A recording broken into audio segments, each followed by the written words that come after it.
pasteur Azaf, que le Seigneur vous bénisse. Amen. Cette intro m'a donné les fruits maman dans les jambes. Et bon, moi je le prends sur tout le plan prophétique, doctrinal. Je dis Amen. Amen. Est-ce que quelqu'un peut me donner une bonne acclamation pour voir? On peut bien acclamer pour le Seigneur. Là, vous l'avez fait pour moi. Est-ce que quelqu'un peut acclamer pour le Seigneur? Quelqu'un peut pousser les cris de gloire, acclamer le roi de rois, le commencement de toutes choses et la fin. La Bible l'appelle l'alpha et l'oméga, le premier et le dernier, le premier de notre monde. C'est lui qui est assis à la droite du Père. Il intercède pour moi et moi. Jésus-Christ de Nazareth. Est-ce qu'on peut pousser les cris de gloire? On peut l'acclamer. On peut bien le faire, bien aimé. Ajoutons une bonne dose. Ajoutons une bonne dose. Au nom puissant de Jésus. Merci Jésus. Merci Adonai. Vous êtes bénis. Vous pouvez reprendre vos places. Avant que je n'aille loin avec le message, je voudrais nous rappeler, vous savez, peuple de Dieu, dans la présence de Dieu, tout geste que nous posons, il est prophétique. Amen. Même quand on nous dit d'acclamer, faites-le. Parce qu'en Israël, l'acclamation ou les acclamations ont un sens dans la Bible. Amen. Amen. Le fait d'acclamer en hébreu, c'est le verbe taka. Et taka veut dire quoi? Parce que quand vous acclamez, vous allez vous rendre compte que vous devez ouvrir le bras, n'est-ce pas? On ne peut pas acclamer sans ouvrir les bras. Et nous avons deux bras, un bras à gauche et un bras à droite. Et quand vous les ouvrez, ça va de l'infini. Or, celui qui n'a pas de commencement ni fin, c'est Dieu, et ça va de l'infini. C'est tout simplement une action de grâce de dire à Dieu, tous mes problèmes de gauche, tous mes problèmes de droite, c'est toi qui as le pouvoir de les compresser, c'est toi qui les as eu. Est-ce que quelqu'un peut me donner une bonne acclamation? En comprenant cela, est-ce que tu peux acclamer le Seigneur? Tu reconnais qu'il est le Tout-Puissant, c'est lui qui a la mesure de compresser tes problèmes, toute adversité, tout problème que tu as, que ce soit de gauche, que ce soit de droite, c'est lui seul, le Tout-Puissant, qui a le pouvoir de compresser. Et pendant que tu le fais, je prie que cela soit ton partage. Tu ne sortiras pas ici tel que tu es venu. Si tu es venu avec un problème, le Dieu puissant est capable de broyer, de comprimer, d'annuler et de révoquer. Que ne les fasse pour toi. Amen. Vous savez, le diable m'a beaucoup combattu cette semaine. Et hier, je me disais, si je ne me réveille pas bien, j'allais appeler le docteur Adela pour lui dire, docteur, je ne saurais pas venir. Le mercredi, je suis tombé très malade. Et le jeudi, à l'été du vendredi, je ne pouvais même pas parler. Ma voix complètement partie. Je me suis dit, 610, je me réveille comme ça, je vais appeler le docteur Adela pour dire, je ne viens pas. Comme il fallait faire peut-être aussi les tests de Covid, on a fait, Dieu merci, que cela a été négatif, sinon vous n'allez pas me voir venir. Bon, j'étais fortement grippé, à telle enseigne que même ma voix est partie. Mais moi, en tant qu'enfant de Dieu, j'ai compris que le diable, c'est ce que Dieu veut faire parmi nous. Il attendait afin que nous puissions nous dire, bon, on ne peut pas, on est fatigué. Et Dieu, par son amour, comme il te connaît, il connaît le besoin que tu as. Il nous a encore donné de la force pour qu'on soit heureux. Voilà pourquoi je te demanderai, avant que je n'aille loin avec mon message, je te saurai bon gré que tu me donnes tes oreilles pendant un temps. Et juste après le temps de la prédication, je te retournerai ton attention et tu vas partir avec ça. Mais pour ce moment, prête-moi les oreilles. Parce que Dieu va nous faire du bien. Amen. Est-ce que quelqu'un peut acclamer le roi des rois? On acclame le Seigneur. Que Dieu soit loué pour la présence de chacun de nous. Je bénis l'homme de Dieu, le docteur Adela, ainsi que toute l'équipe qui travaille avec lui, pour nous avoir cédé ces temps, afin d'apporter la parole de Dieu aux enfants de Dieu. Amen. Que le Seigneur se souvienne d'eux pour le travail qu'ils sont en train de faire au milieu de nous. Nous sommes très contents d'eux. Et moi, j'ai toujours dit que non, si vous avez le docteur Adela comme pasteur en présentiel, Nous sommes ses enfants en mode virtuel. Et de bons enfants même. Amen. C'est un homme de Dieu que je suis depuis très longtemps et pour qui j'ai beaucoup de respect. Et je vraiment bénis Dieu qu'aujourd'hui, il est assis là-bas et moi je dois parler. L'autre dimanche, je pouvais quand même me permettre de sauter, de bouger parce qu'il n'était pas là. Maintenant qu'il est là, je me sens un tout petit peu intimidé. Nous bénissons le Seigneur parce que c'est Dieu lui-même qui parle. Amen. Et parmi les remarques qui m'ont été faites, c'était que non, tu avais quand même un peu bougé. Alors je comprends le fait que non, la maladie m'a aussi grippé. C'était pour me bloquer juste au pied. Donc aujourd'hui, si vous ne voyez pas bouger, comprenez que non, c'est parce que le corps n'est pas tellement bien. Mais au moins ça va satisfaire le désir du docteur Adela, je ne vais pas trop bouger. Amen. Hein? Amen. La dernière fois quand nous étions ici, on avait commencé un thème très important. Je nous ai parlé du Saint-Esprit et nous étions allés dans les livres de 2 Rois 2, 1 jusqu'à 14. Nous avions lu et nous avions tenté d'expliquer. Et le premier dimanche, on était jusqu'au niveau de l'intro. Mais dans l'intro, j'avais dit des choses capitales et je voudrais quand même revenir là-dessus afin de nous permettre d'avancer. Amen. Amen. Dans mon intro, je vous ai dit que dans cette écriture, il est question d'Élie le prophète ainsi qu'Élisée. Élie, avant de partir, il doit se choisir un disciple chez qui il allait donner son esprit afin que celui-ci puisse continuer sa mission. Amen. Et je vous ai fait voir que, remarquez que Élie ici est parmi les personnages dans la Bible où on ne décrit pas ses parents. Il sort de nulle part. Le deux, au fait, personnage avec Melchisedec, où on ne dit pas il est fils de qui. On nous dit seulement Élie de Tishbite. Et vous allez constater que même sa mort, il est parmi les 3 personnes dans la Bible à être enlevées. Donc, Élie n'est pas mort physiquement comme ça, où on l'a enterré. Donc même son début, même sa fin, nous prouve à suffisance que cet homme n'est pas un homme ordinaire comme toi et moi. Or, le seul homme spécial que nous connaissons, c'est le Seigneur Jésus-Christ, qui est venu de l'éternité. Il traverse la terre et il rentre encore à l'éternité. Mais avant qu'il ne puisse rentrer, la Bible dit qu'il va se choisir un disciple. Mais pourquoi il s'est choisi ses disciples? Il s'est choisi ses disciples avec une mission qui est que celui-ci, en restant sur la terre où il y est passé, il puisse continuer sa mission. Mais pour faire la mission d'Élie, il a fallu impérativement que les disciples puissent avoir la même onction ou le même esprit qui était en Élie. Mais le disciple dit à Élie, je voudrais que le même esprit, la même onction qui est sur toi, reste sur moi, mais cette fois-là en double portion. Amen. Amen. Élie regarde les disciples, il lui dit, ce que tu as demandé, c'est une chose difficile. Et je vous ai dit ici, en tant qu'enfant de Dieu, la chose difficile dans le monde, ce n'est pas d'avoir le mariage. La chose difficile, ce n'est pas de courir après le maison. La chose difficile, ce n'est pas de courir après le matériel de ce monde. Mais la chose difficile, c'est d'avoir l'Esprit de Dieu. Amen. Pourquoi? Parce que lorsque vous avez l'Esprit de Dieu, vous avez dompté toutes les autres choses qui sont faciles. Amen. Et je vous ai dit, on dit qui peut le plus, peut le moins. Donc si vous avez déjà ce qui est grand, si vous avez maîtrisé ce qui est grand, les autres choses deviennent faciles. Amen. Amen. Comprenez par là que lorsque vous avez l'Esprit de Dieu, vous domptez les mondes. Amen. Tout devient facile. Rien ne peut vous nuire. Rien ne peut s'opposer à vous. Pourquoi? Parce que vous avez l'Esprit de Dieu.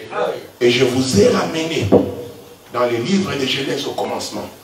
La Bible dit, pour toute autre chose, Dieu parlait.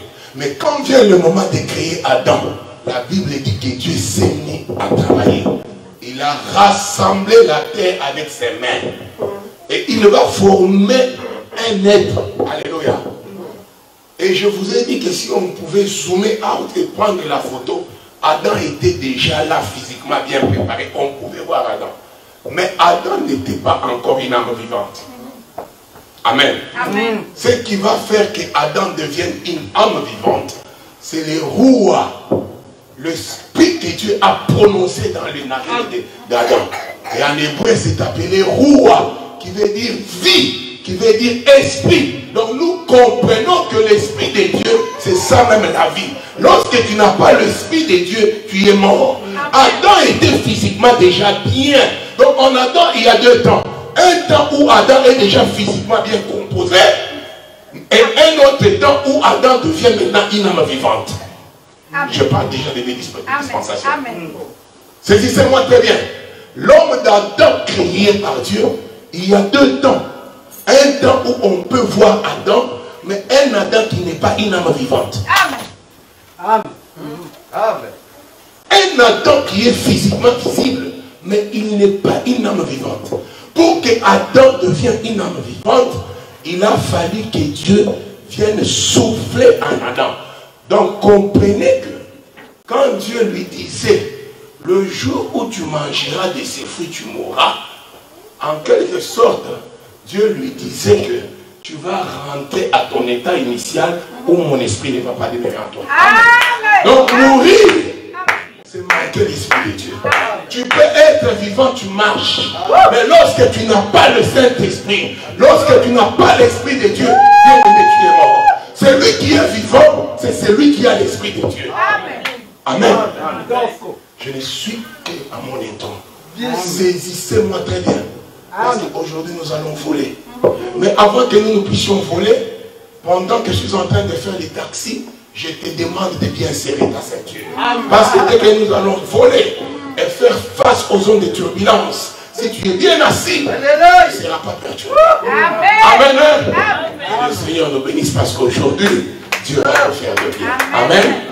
Alors comprenez que Adam devient une âme vivante. À cause de quoi? À cause de l'Esprit de Dieu. Et je suis allé loin avec vous pour dire, Christ avec ses disciples sur le chemin de Maïs, tout le monde inquiétait à Jérusalem de ce qui venait d'arriver, que Christ est mort. La Bible dit, après la résurrection, Jésus va leur apparaître. Il va leur poser la question, pourquoi êtes-vous si triste? Ils vont se tourner pour lui dire, es-tu le seul ici à Jérusalem qui ne connaissent pas ce qui est arrivé? Et je vous ai dit que tout Jérusalem savait ce qui était arrivé. Mais il y avait un homme, lui qui ne connaissait pas ce qui est arrivé à Jérusalem. Pourquoi? Parce que ce qui était arrivé à Jérusalem, en fait, c'était cet homme-là. Et le monde ne pouvait pas comprendre ce qui est arrivé parce que le monde n'était pas avec l'Esprit de Dieu pour discerner que c'est celui-ci, en fait, la nouvelle qui se trimballe à Jérusalem. Il lui pose la question, es-tu le seul triste qu'ils étaient? Et je vous ai dit, cet après-midi, peut-être vous aussi, vous êtes approchés dans la présence du Seigneur avec multiples questionnements, avec beaucoup de problèmes, avec tristesse. Mais lorsque Christ est là, il apporte la solution. Amen. Il ôte la tristesse. Amen. Le vœu de mon cœur et ma prière aujourd'hui pendant que je parle, que toute forme de tristesse, toute forme de questionnement dans vos vies, que le Seigneur puisse les ôter. De la même façon que les disciples sur le chemin d'Emmaüs pouvaient dire, n'est-ce pas quand il nous parlait dans nos cœurs, on a senti que nos cœurs battaient. Parce qu'il a donné la paix. Amen. Que l'Esprit du Seigneur aujourd'hui nous donne la paix. Amen. Amen. Mais ce que j'aime avec cette histoire, la Bible dit que il va leur prendre, il va leur parler de ce qui était dit de lui dans la loi de Moïse, dans les psaumes et dans les prophètes. Amen. Ce n'est qu'après avoir parcouru avec eux la loi, les psaumes et les prophètes que finalement il va leur donner la capacité de comprendre les Écritures. Il va leur ouvrir l'intelligence pour qu'ils comprennent les Écritures. On ne peut pas comprendre les Écritures sans toucher Moïse, sans toucher la loi, les prophètes et les psaumes. Amen. Amen. Et je vous ai parlé ici, c'est que cela voulait dire en hébreu. Je vous ai dit que la loi, en hébreu, ça veut dire Torah, l'édit Pentateuque. Amen. Et les Juifs, dans leur culture, qui est une culture que Dieu s'est servi pour expliquer l'œuvre de la croix. ils avaient l'habitude de diviser les choses en trois. Ça, c'est capital pour notre enseignement aujourd'hui. Amen. Hein? Ils avaient l'habitude de diviser les choses en trois. C'est pourquoi la première dispensation, et je vous ai défini la dispensation comme étant un temps, une période où Dieu se décide de se révéler d'une manière particulière à son peuple. Et selon la marche de l'humanité, Dieu s'est révélé en deux temps. La première dispensation avec Israël, physique comme ça, et la deuxième dispensation avec nous. Mais avec Israël, puisque dans la culture juive, était question de diviser les choses en trois, cette marche-là a été divisée en trois. Je vous ai parlé de la Torah, qui est le Pentateuque, ou les 10 commandements, amen, ou la loi de Moïse que Dieu a donnée. Et après là, je vous ai parlé qu'il y avait ce que nous appelons les Navim. D'où vient le mot Nabi? Nabi en hébreu qui veut dire prophète. Dans les livres prophétiques, vous comprenez, tous les prophètes et consorts. Et je vous ai parlé du Ketuvim. Les livres poétiques, nous avons les psaumes, proverbes, vous comprenez. Mais c'était divisé en trois. Même la loi de Moïse elle-même. Je vous ai dit, Dieu avait donné 613 lois. La loi était divisée aussi en trois. Amen. La loi était divisée en trois. Je vous ai dit qu'il y avait les 10 commandements des Pentateuque, qu'ils ont appelé la Aser, Ad, Barim. Il y avait ce qu'ils ont appelé les lois cérémonielles, qu'ils ont appelé les mitzvahs, et il y avait les Koga, qui ont le loi civile. Amen. Et c'est comme ça que même la loi que Dieu avait donnée à Moïse était subdivisée en trois. Donc pour comprendre la loi de Moïse, selon la culture juive, il fallait encore parcourir 3 chambres. C'est seulement quand tu parcours les 3 chambres que tu as la connaissance totale de la loi de Moïse. On est ensemble? Oui. Donc dans la culture juive, il était question de diviser les choses en 3. Ne soyez pas étonnés pourquoi même les patriarches, ils sont à 3. Nous avons Abraham le père, le sacrificateur. Nous avons Isaac, le fils qui est le sacrifice. Et nous avons Jacob, Israël, qui est les 12 prophètes.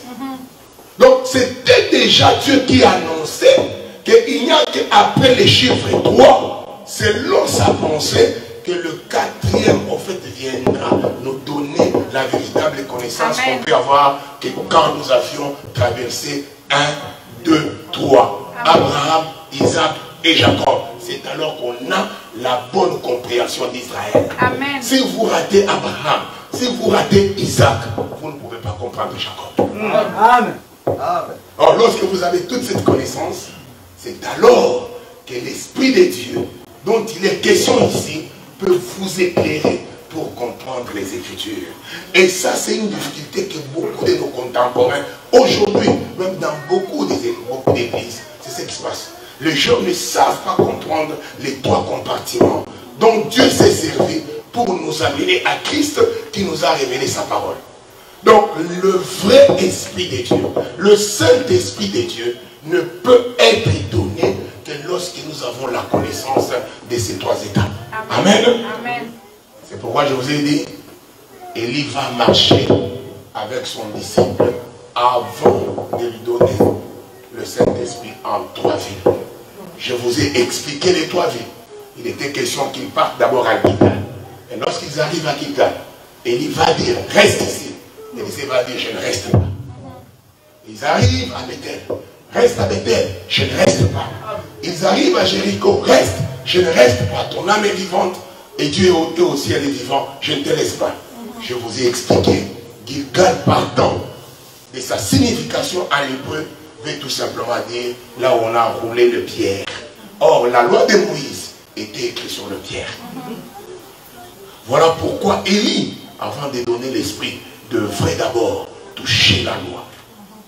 Et lorsqu'ils allaient à Bethel, je vous ai dit que Jacob, lorsqu'il fuyait son frère, il arrive à Bethel, il dort, il va voir une vision. Et il dira, ici c'est la maison de Dieu. Or Jacob, c'est le véritable prophète, parce que tous les 12 tribus d'Israël, c'est eux qui nous ont donné les prophètes. En Israël, nous n'avons que 12 prophètes. Je pense que ça vous connaissez, hein? On n'a pas beaucoup, on n'a que 12 prophètes. Amen. Amen. Donc, or, c'est lui, Israël, qui parle des prophètes. Voilà pourquoi Élie disait, il devrait parcourir avec eux à Bethel pour leur enseigner ce qui était dit de lui dans les prophètes. Quand ils finissent là, ils sont allés à Jéricho. Et de Jéricho, je vous ai dit, souvenez-vous, Jéricho est la seule ville au monde, bien que barricadée, elle est tombée avec les chants et les cantiques et les sons. Amen. Amen. Donc il a encore parcouru pour nous rappeler le chant, le cantique et les psaumes. C'est après avoir fait ces trois que finalement, il va se décider de partir. Mais avant qu'il ne parte, là je commence maintenant mon message, parce que là c'était juste un petit résumé. Je pense que tout le monde qui était ici a compris. Nous étions là. Avant maintenant d'avancer, la Bible dit ceci, qu'ils vont maintenant dire, nous devons aller à Jordan et traverser le Jordan.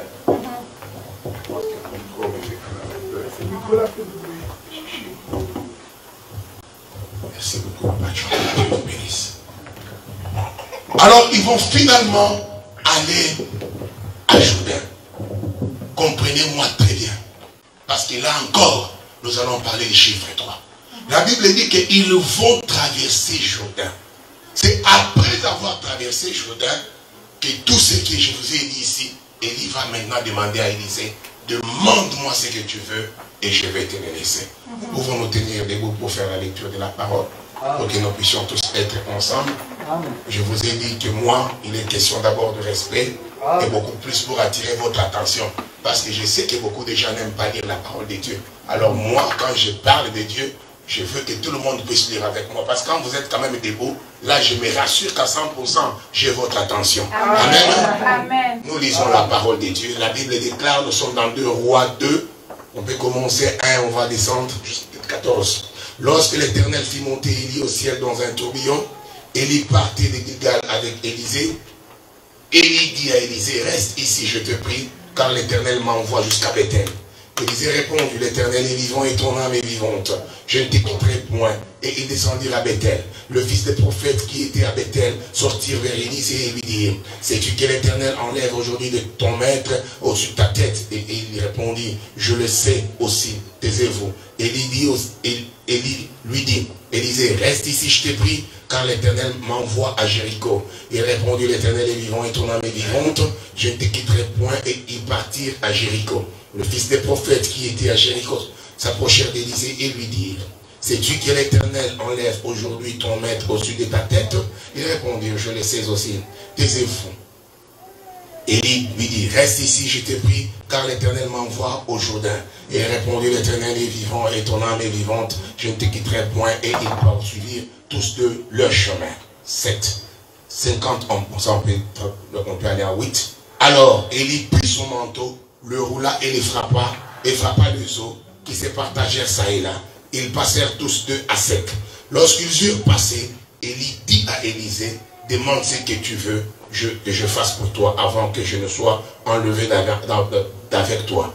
Élisée répondit, qu'il est sur moi, je te prie, une double portion de ton esprit. Et Élie dit, tu demandes une chose difficile, mais si tu me vois pendant que je serai enlevé d'avec toi, cela te sera arrivé. Sinon, cela n'arrivera pas. Comme ils continuèrent à marcher en parlant, voici un char de feu et des chevaux de feu leur séparèrent l'un de l'autre. Et Élie monta au ciel dans un tourbillon. Élisée regardait et criait, mon père, char d'Israël et sa cavalerie. Et il ne levait plus. Saisissant alors ses vêtements, il déchira en deux morceaux. Et il releva le manteau qu'Élie lui avait laissé tomber. Puis il retourna et s'arrêta au Jourdain. Il prit le manteau qu'Élie avait laissé tomber. Et il frappa les eaux et dit, où est le Dieu d'Élie? Lui aussi, il frappa les eaux qui se partagèrent ça et là. Et Élisée passa. Amen. Amen. On peut prendre place. Que le Seigneur nous bénisse. Amen. Ça, c'est une répétition. Les autres écritures que je les donnerai en passant. Amen. Amen. Mais ça, c'est l'écriture clé sur laquelle je m'appuie pour apporter le message d'aujourd'hui. Bien-aimés, comme je disais, finalement, après avoir fait le 3, Élie décide de traverser le Jourdain. Or, le Jourdain, c'est un fleuve qui existe même maintenant. Si nous allons en Égypte, en Israël, nous allons voir les Jourdains. Souvenez-vous, quand Israël a quitté Égypte, Ils ont traversé la mer Rouge, mais avant d'entrer en Canaan, il fallait qu'ils traversent le Jourdain. Amen. Et là, il y a quelque chose de très capital qui va se passer. Qu'est-ce qui va se passer? Josué, sous la conduite de Josué, juste après la circoncision, parce que Dieu venait de lui dire, vous devez vous circoncire. Parce que toute cette génération, c'est une génération qui n'a pas été circoncis. Donc vous devez laisser la chair. Donc quand on quitte le monde, en tant qu'enfant de Dieu, la prochaine étape qui nous est demandée, c'est l'eau. C'est le baptême. Et le véritable baptême. Je vais vous faire voir comment cela est possible. Juste après Gilgal, ils vont finalement se dire, nous devons traverser le Jourdain. Mais pour traverser le Jourdain, Dieu va opérer un miracle, ce n'est pas ça mon sujet. Et les enfants d'Israël vont encore traverser à sec. Amen. Et quand ils vont traverser le Jourdain à sec, ils vont laisser là un autel. Ils vont prendre 12 pierres et ils vont construire un autel là. Amen. Or, sur l'autel, on ne peut que voir un sacrifice. On ne peut pas parler d'un autel lorsqu'il n'y a pas un sacrifice. Or, quand je parle d'un sacrifice, je suis en train de parler de la mort. On ne parle pas de l'autel lorsqu'il n'y a pas une mort constatée. Mais vous allez vous rendre compte que pendant l'ère traversée, ils ne l'ont pas laissé un sacrifice que Dieu a agréé. Donc cet autel attendait un sacrifice. Cet autel qui était en fait construit dans le Jourdain attendait un sacrifice qui allait venir monter là-dessus. C'est dans le Jourdain que le sacrifice que Dieu allait agréer devrait être joué. Donc lorsque nous parlons de Jourdain, nous sommes en train de constater une mort. Or, on ne peut pas parler de la mort lorsqu'il y avait premièrement une vie qu'on abandonne, qu'on laisse et qu'on commence une autre nouvelle vie. Et qu'on ressuscite. Amen.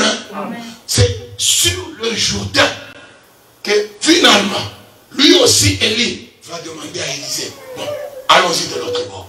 Il va ouvrir et ils vont traverser.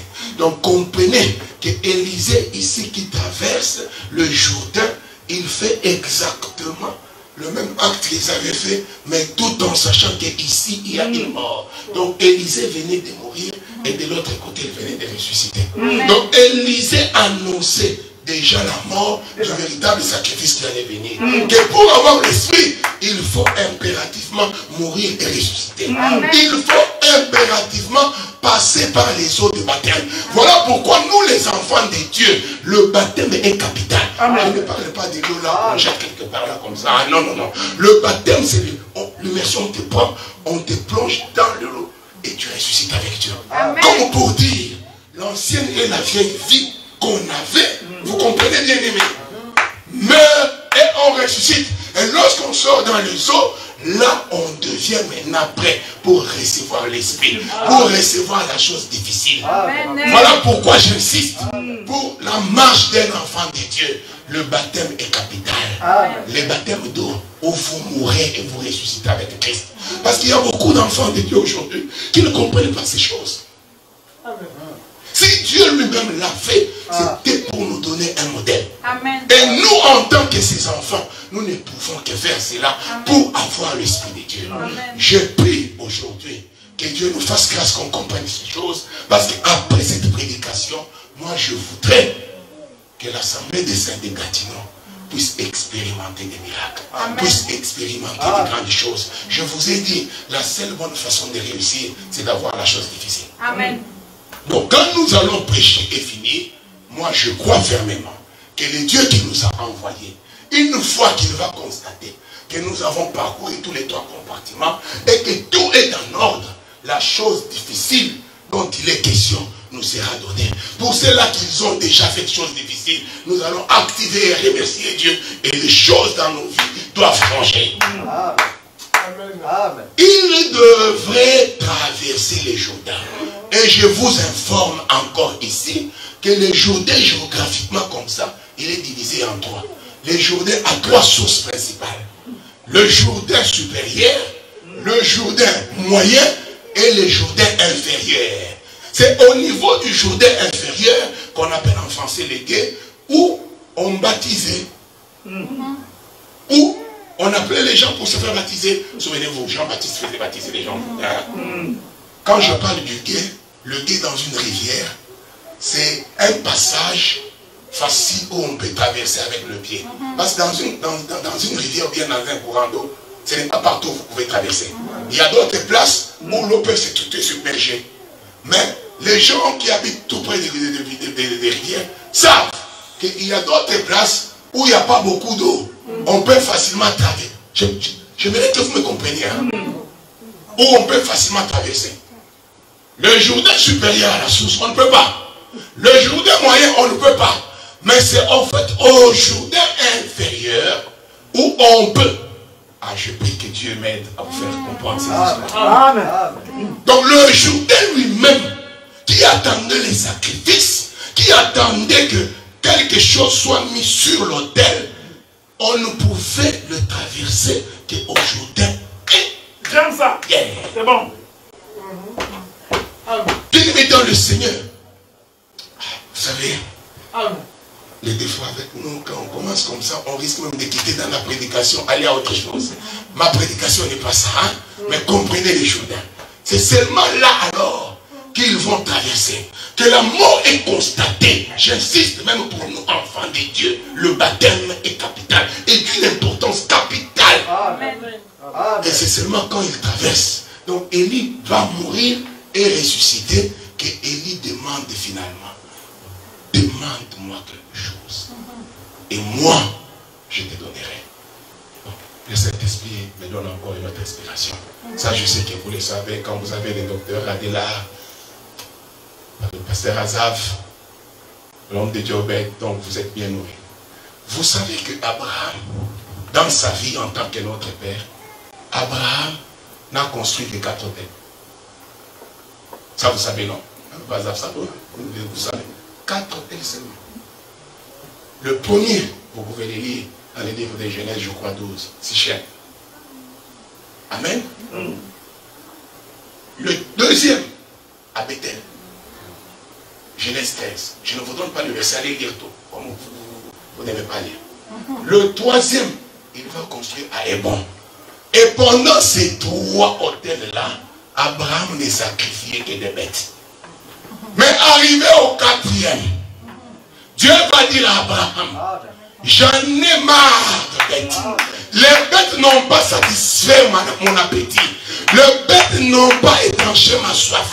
Cette fois-ci, pour la 4e fois, pour le 4e autel, j'ai besoin d'un être humain. Alléluia. J'ai besoin du sang humain. Les bêtes que tu m'as données 3 fois n'étaient pas suffisantes. Je parle encore du chiffre 3. Comprenez-moi bien. Il a fait 3. Je vous épargne la signification des 3 villes là encore. Mais c'est seulement après 3 que Dieu va lui dire, Abraham, donne-moi ton fils. Amen. Donc Dieu poursuivait le fils. Mais pour atteindre le fils, il fallait parcourir 3. Amen. Et c'est seulement quand on parcourt 3 que le fils finalement doit monter sur l'autel. Souvenez-vous même, docteur Adela, je pense que là, vous pouvez m'appuyer. Quand Dieu demande ces mêmes fils-là, Abraham va prendre du bois. La Bible dit qu'il va prendre le bois et il va le fondre. Pas les bois au pluriel, un bois. Il les coupe en deux. Fondre veut dire le couper en deux. Il les charge là. Mais écoutez-moi bien. Ils vont faire 3 jours de marche. 3 jours encore. C'est après avoir marché 3 jours. Bien-aimé, Dieu s'est révélé qu'après les chiffres 3. Quand ils font le 3 jours, finalement, il va lever les yeux. Est-ce que tout ce temps, Abraham ne levait pas les yeux? Oh, j'aime Dieu. C'est seulement après 3 jours que Abraham pouvait finalement lever les yeux. Je prie et je déclare sur ta vie, toi le fils d'Abraham, parce que la Bible nous dit tel pas, tel qu'il est, tel que nous sommes. Si tu as déjà longtemps marché, tu n'as rien vu, qu'au travers de cette prédication, Dieu puisse te lever la tête et que tu vois ce que tu as toujours cherché. Abraham va finalement voir le monde original. où il va tuer son fils. Donc comprenez que l'autel attendait un homme. Et il vient comme 4. Donc ça vous avez compris. Hein? À partir d'aujourd'hui, sachez-le très bien. Abraham avait construit dans toute sa vie 4 autels. Le 3 premiers c'était de bêtes. Le 4e, Dieu lui dit ton fils. Et quand il donne le 4e, on n'a plus jamais parlé d'Abraham. Ah, tu ne m'as pas compris. Écoutez-moi bien. La Bible dit que c'est seulement quand ils finissent comme ça. Ils arrivent de l'autre côté. Élisée demande maintenant. Élie plutôt demande-moi quelque chose. Et il va lui demander l'esprit. Il a demandé quoi? Il lui a demandé l'esprit. Mais quand Élie monte, qu'est-ce que Élie lui laisse? Élie lui laisse le manteau.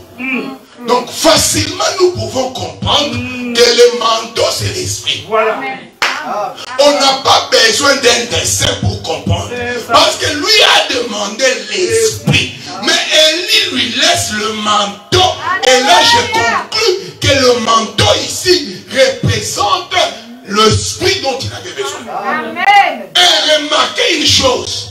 Il ne l'a pas nié. Lui aussi est allé directement prendre le manteau. Pourquoi? Parce qu'il savait que c'est ça l'esprit dont je demandais. Voilà. Amen. Amen. Mais avant qu'il ne prenne ses manteaux, la Bible nous donne un détail. Il va d'abord déchirer. Amen. Il va enlever ses habits. Vous ne pouvez pas recevoir le manteau tout en restant avec vos vieux habits.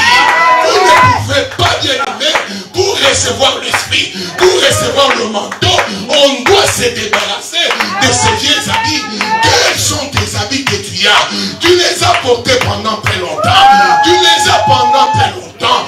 Ils sont devenus même usagers, bien aimés. Avec tes habits, tu n'as pas réussi. Avec tes habits, tu as tenté, tu te bats, il n'y a pas de réussite. La seule façon de réussir, la seule façon d'avoir la victoire, c'est de déchirer d'abord ses habits. Et une fois que tu déchires tes habits, c'est alors que tu peux porter le manteau d'Élie. Quand je parle du manteau, je parle de l'esprit. Parce que lui lui avait demandé l'esprit. Tu ne peux pas continuer à avoir tes mauvaises habitudes, à avoir ton mauvais comportement, à avoir ta vieille vie et attendre à ce que l'Esprit de Dieu habite à toi et que l'Esprit de Dieu fasse des choses avec toi.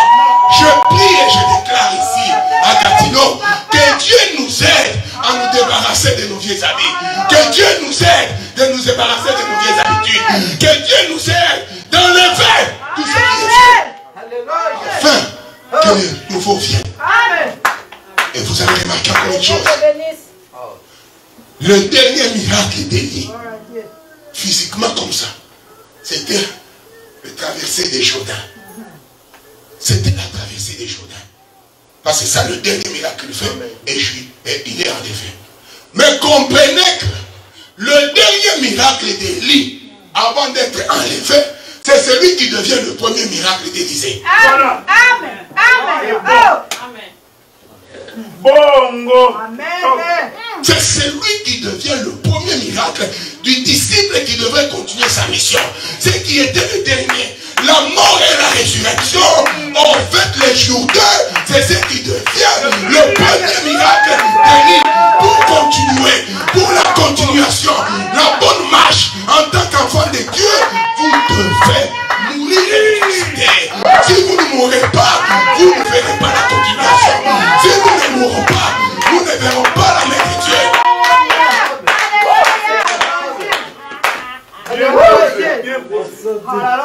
Amen. Je prie que Dieu nous aide à comprendre ces choses. Et que nous puissions marcher dans la lumière de la parole de Dieu. C'est alors que nous réussirons. C'est alors qu'on aura du succès. Et moi je crois que le Dieu qui nous a envoyés ici pour parler de ces choses, il va nous faire grâce. Amen. Amen. Nous sommes en train de continuer. Je pense que là, nous sommes tous d'accord. Amen. Et ce que je dis passe. Si ça ne passe pas, faites-moi signe. Amen. Est-ce qu'on peut acclamer le Seigneur?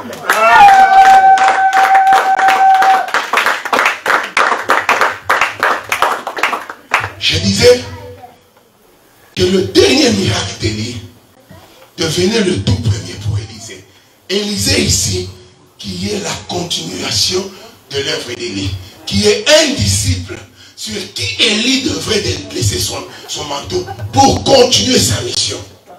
Et je nous ai parlé Élie comme le véritable Jésus-Christ qui avait marché aussi avec ses disciples pendant 3 ans. Il leur disait partez. Il ne partait pas. Pierre lui a dit à qui irions-nous? C'est toi qui as la parole de vie. Et ce n'est pas après ça qu'il va leur laisser les pouvoirs. Tout pouvoir m'a été donné. Amen. Mais comme je vous ai dit, et à leur tour devraient aussi passer par le même chemin qu'Élie avait emprunté. Mais maintenant, examinons le manteau.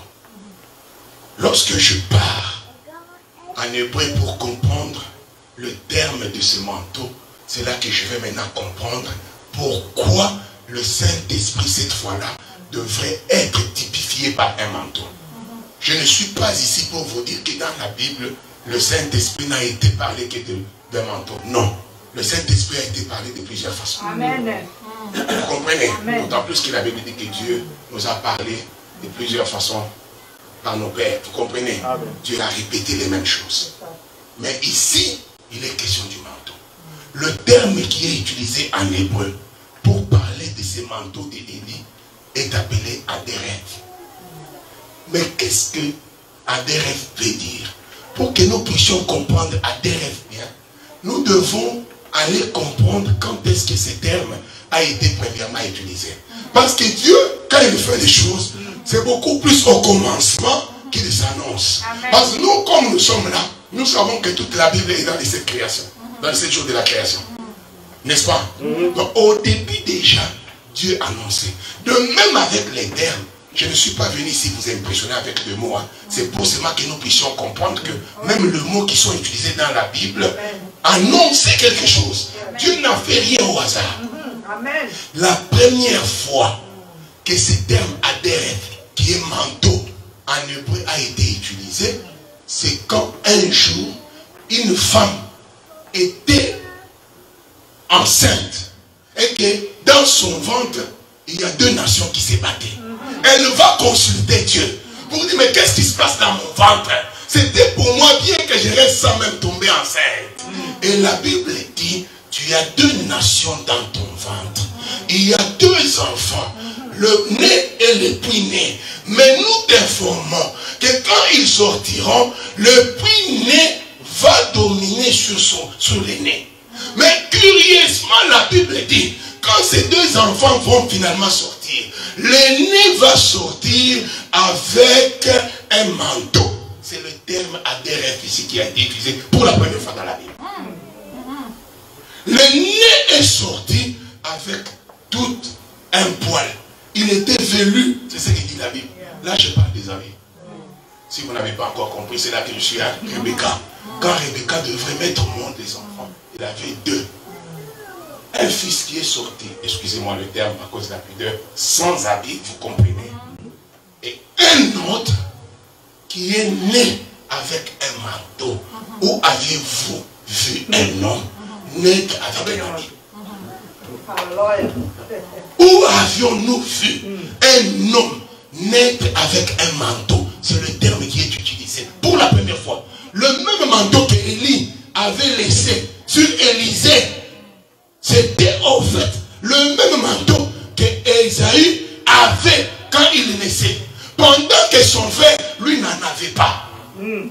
Bien aimé, j'aimerais que vous puissiez bien me comprendre. Et là, nous comprenons que Adéref ou manteau veut tout simplement dire la gloire, veut tout simplement dire le droit d'aînesse. Parce que dans la culture juive, Dieu avait installé les choses telles que la bénédiction, la continuation de la progéniture doit tomber sur l'aîné. Amen. Donc c'est le premier-né qui avait le droit de recevoir la bénédiction parentale. Les autres là, on pouvait les bénir aussi comme ça. Mais c'est lui qui continuait le nom du Père. C'est lui qui continuait en fait la famille. C'était le premier-né.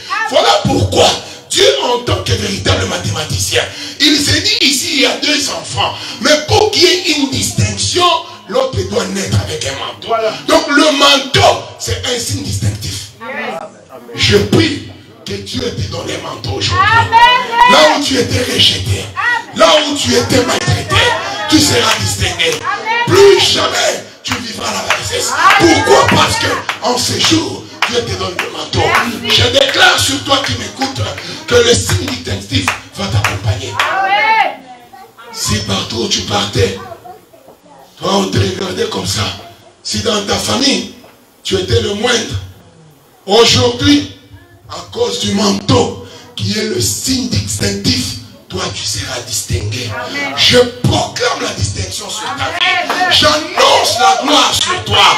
J'annonce la splendeur. J'annonce la grandeur.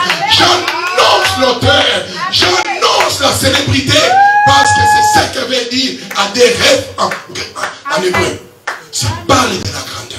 Ça parle de la hauteur. Ça parle de la gloire. Ça parle de la magnificence. Tout ce qui est beau est ton partage. Tout ce qui est victoire est ton partage. Je mets un terme à l'échec. Parce que l'échec n'est pas ton partage. Tu as le manteau. Tu as l'Esprit de Dieu. Donc quand Ésaü sort, il sort avec un manteau. Et ici c'est pour que nous puissions comprendre le manteau d'Élie. Et ce manteau les distinguait de son puîné. Et d'ailleurs, le père avant de mourir, il va l'appeler pour dire, mon fils bien-aimé, puisqu'il est question de toi, c'est toi que je dois bénir. Va me chercher à manger, comme ça je vais te bénir. Quand il part, je vous annonce, Ésaü était parti sans habit. Dans la précipitation là, il a laissé son manteau. Aïe, ça j'aime. Ça j'aime. Ésaü, comment tu pouvais partir à la chasse sans habit? Comment tu as laissé ces jours-là ton manteau dans la maison? Et Ésaü, pour ceux-là qui comprennent le langage, c'était naturel. Mais je suis déjà dans les auteurs pour vous dire qu'il avait laissé son manteau dans la maison. Amen. Ésaü part pour que le pater puisse distinguer le puîné de l'aîné. Il a fallu qu'il touche le manteau d'Ésaü. Il dit approche. Donc vous comprenez que c'est le manteau qui était le seul signe distinctif. Amen. Amen. C'était seulement le manteau.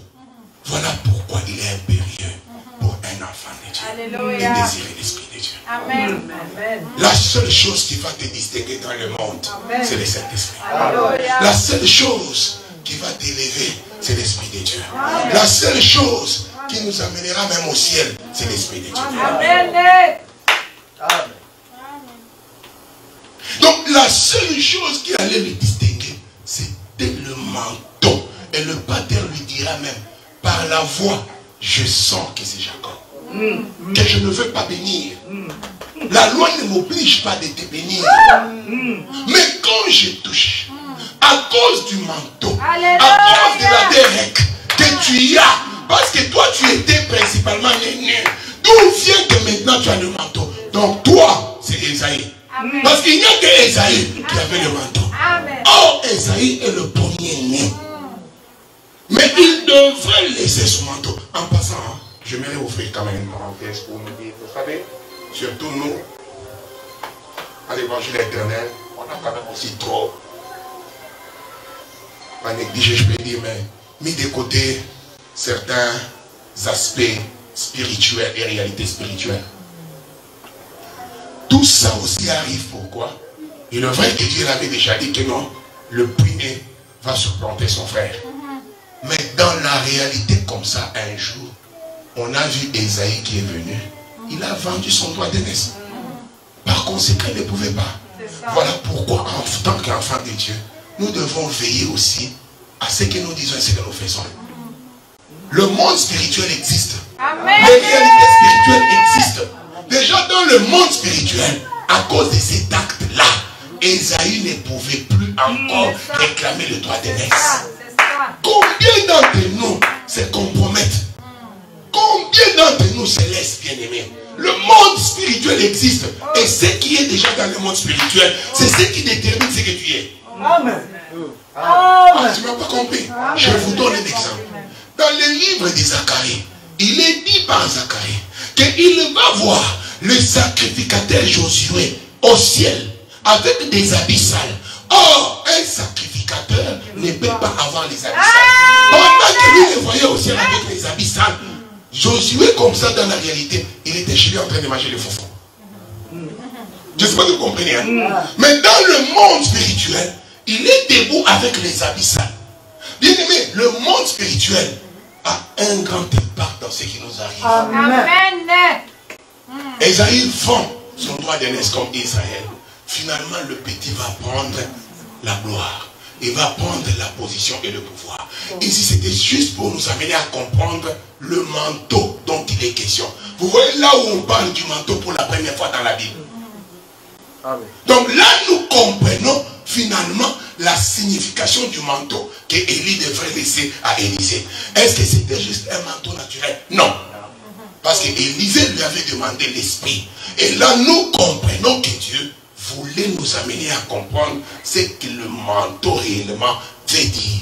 Donc nous avons tous compris la gloire, la magnificence, l'élévation, la hauteur, splendeur, célébrité, gloire, honneur sont ceux qui sont attachés au manteau. Amen. Une autre fois où on parle du manteau, c'est en Jonas 3,6. Lorsque nous lisons, la Bible dit qu'un jour, la ville de Ninive est tombée en guerre. Le roi va s'élever, vous pouvez le lire, je vous ai déjà donné le passage. Le roi va s'élever, il va enlever son manteau et il va porter les habits, un sac de deuil. C'est le même terme qui est encore utilisé en hébreu, Aderek. Donc l'habit de gloire qu'il portait, l'habit royal qu'il avait, c'était ces mêmes manteaux-là. Je me limite avec ces deux exemples pour nous faire comprendre que vous comprenez ici que le manteau, c'est l'habit de gloire. Le manteau, c'est l'habit distinctif. Le manteau, c'est ce qui distingue le roi d'avec tout le monde. Lorsque vous avez le manteau, vous êtes distingué.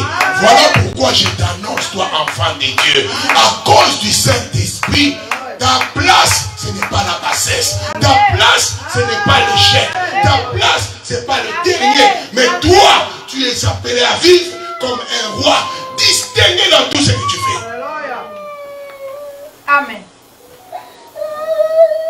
Amen. Amen. Je prie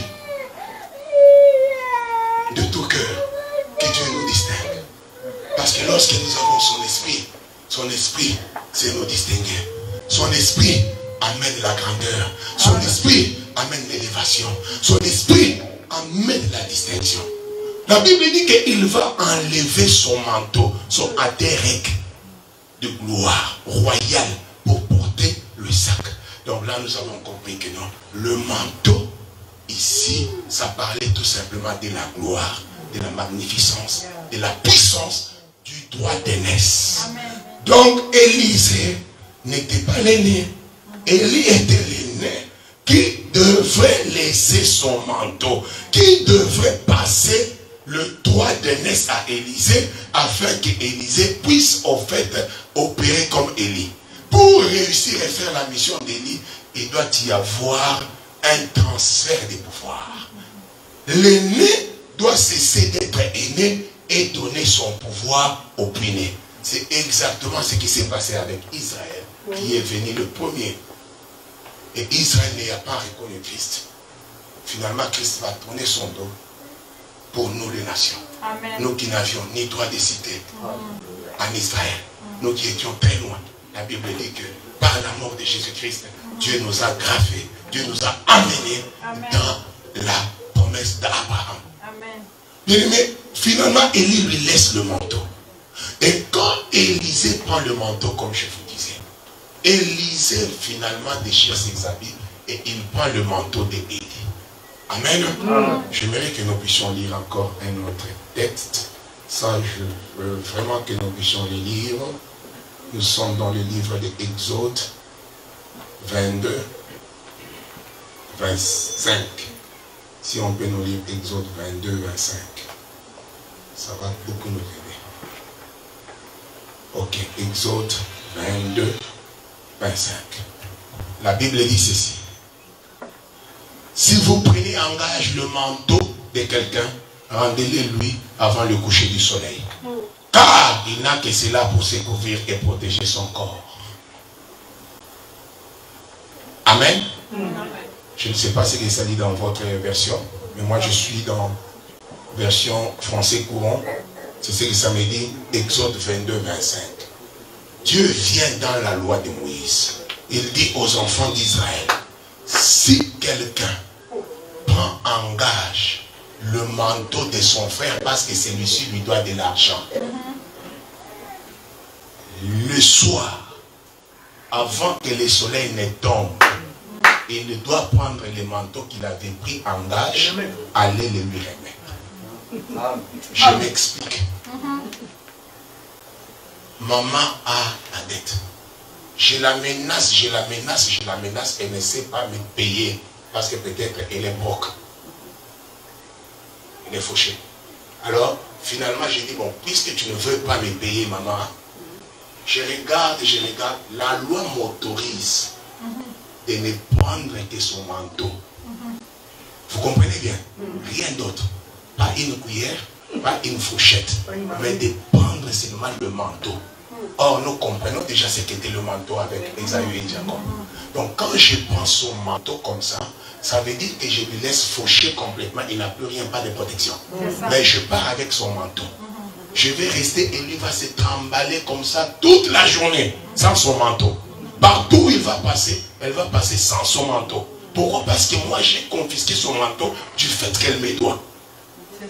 Mais la Bible dit, lorsque le soir, lorsque le soleil va se coucher, moi qui avais pris le manteau de maman, même si je suis à Toronto, je dois courir vite de Toronto jusqu'à chez maman, lui remettre son manteau.